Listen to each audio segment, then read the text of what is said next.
Hello, everyone, and welcome to this week's watch list review. Um, Not sure how these did this week. I haven't looked at it. I've done a few scalps this week. Uh, don't know that I traded any of these. Um, it's been a pretty hectic week. So anyway, let's take a look here. Apple. I know we had a short week, so uh, Apple on a weekly. We were looking for a break above 149.68. We got that break, but we did not. Actually, we did hit the first target, which was 149.77. So not even a little over a dollar, actually 9-cent move. So again, that wasn't a target to sell at because obviously you're not going to make profit on a 9-cent move. But it was somewhere to move your stops. But really, no money to be made on that one. Coca-Cola. We actually have a double inside week on this one. We did not trigger. We were looking for a break to the upside above 65.10. We did not get it. So we have a double inside week on Coca-Cola. Walmart. We were looking for a break above 128.62. We got that break and almost made it to target one. And I'm not sure why I have. It's this 129.90. I'm not sure why I have Walmart above 130.36. I'm not sure why I have that on there. Obviously, it wasn't from my entry because it was 128.62 as a level, and that was probably for something else. So we'll take it off there. Didn't quite hit target one. Triggered, didn't hit target one. We didn't get any follow through on anything this week. Okay, UPS, we did trigger to the upside, and we did take out target one, which was a $1.22 move. Plus, it moved about another $1.20 after that, it looks like roughly. 185.54. So it moved $3 from the trigger.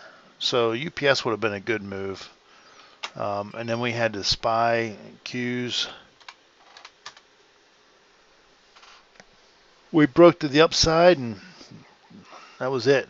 I actually hit the 30 EMA and went right back down. Qs,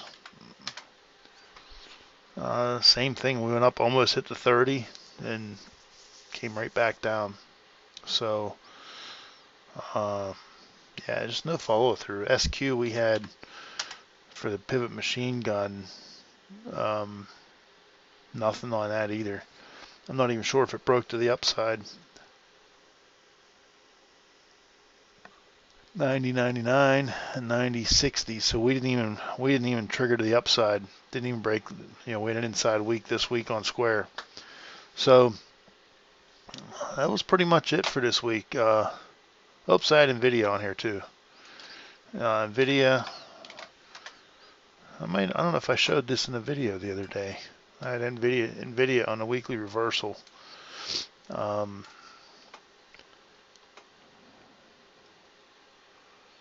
Yeah, just a little bit to the upside and hit that 30 EMA and stopped. So yeah, not a very good week. The market in general is pretty tough this week. It was a short week.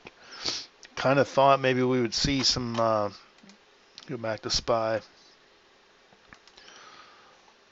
Thought maybe since we got a weekly reversal, we'd start seeing some green skies ahead. But it's not a done deal that we're not going to get there. But it hasn't. It hasn't really done anything. I don't know why I have 429.66 here either. These are probably old. SPY. I just set that 2 days ago. Not sure why. So yeah, we kind of popped a little bit and then just faded. So a lot of chop this week. Yesterday was a nice day.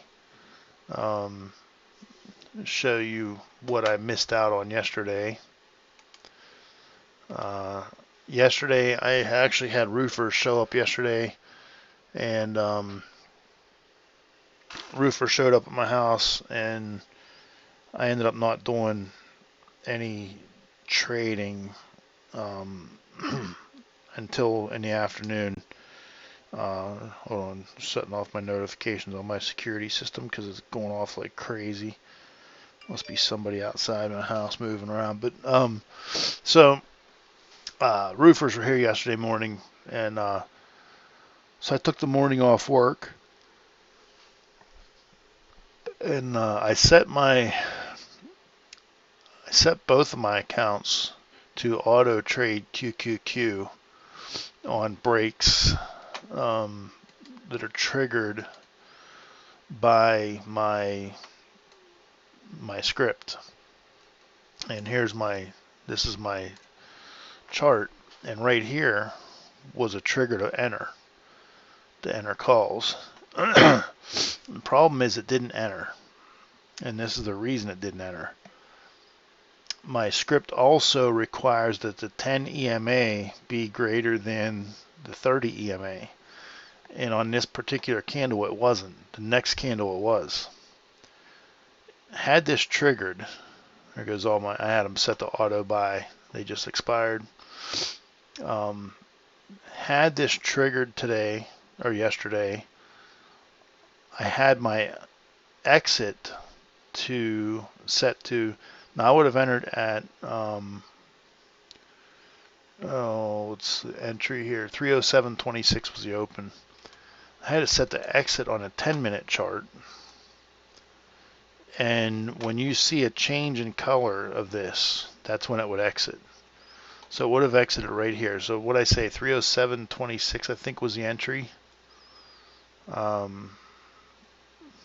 The exit would have been this candle, the open of this candle with 313.21, so $7 move, $7 move I could have caught yesterday.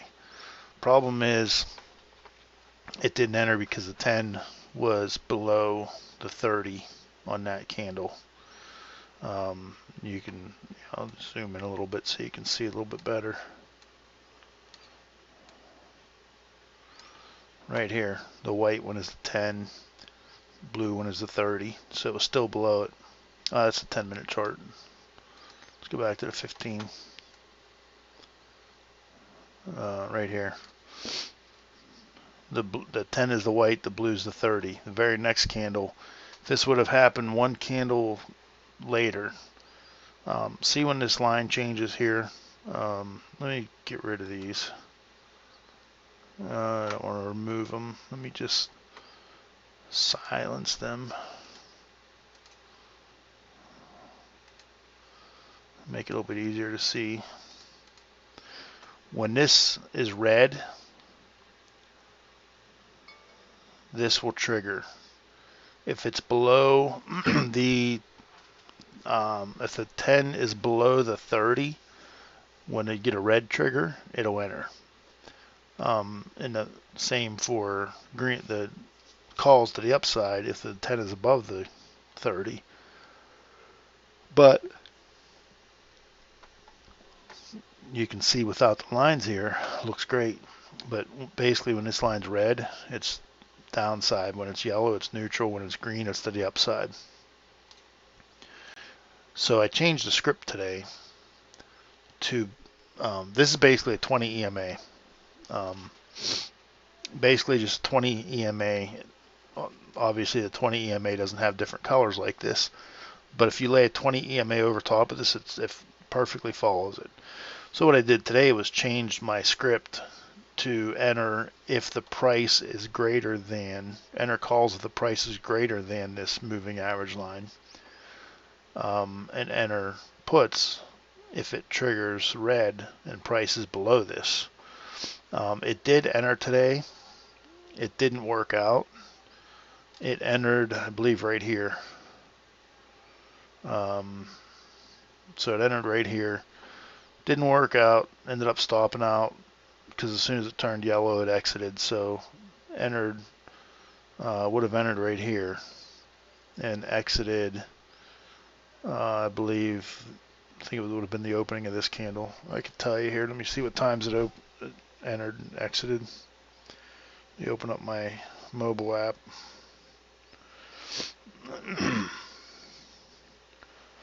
And like I said in the video the other day, usually it'll work. I'd say half the time it'll work. I entered at 2:20 p.m., exited at entered at 1:45, exited at 2:20.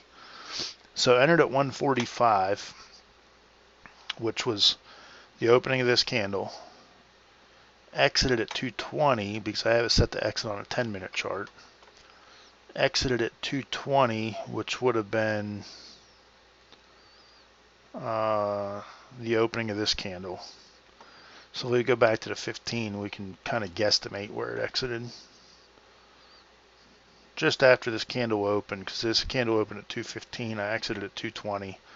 So it would have been probably right about in here when it exited. So I entered here, exited here. So it didn't work today. That was the only time it triggered today. It didn't trigger here because the 10 was below the 30. It didn't trigger here because the 10 was below the 30. It didn't trigger here because the 10 was above the 30. So if we put those back on, you can see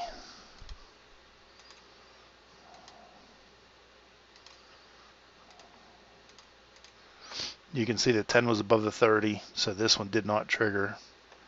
And I don't like trading before 9:45, usually 10 o'clock anyway. This one didn't trigger, 10 was below the 30. This one did trigger, stopped out. This one didn't trigger because the 10 was below the 30. So this was the only one that triggered today. If I wouldn't have had the EMAs on yesterday, this probably would have entered because the close I set it today for the close to be above the this green 20 moving average. So if this would have been, if I would have had it set that way yesterday, that would have worked out really nice. And I've caught a couple of those. Not saying I've never caught any of them. I've caught a couple of them. It only happens maybe once every 2 weeks because I only set it for SPY and Qs.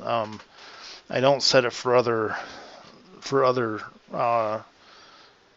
stocks because mainly because of the spreads. You're gonna be selling when it's back going against you. So if you're trading something with bigger spreads, you're gonna get crushed when you exit because it's selling after it starts to reverse back against you.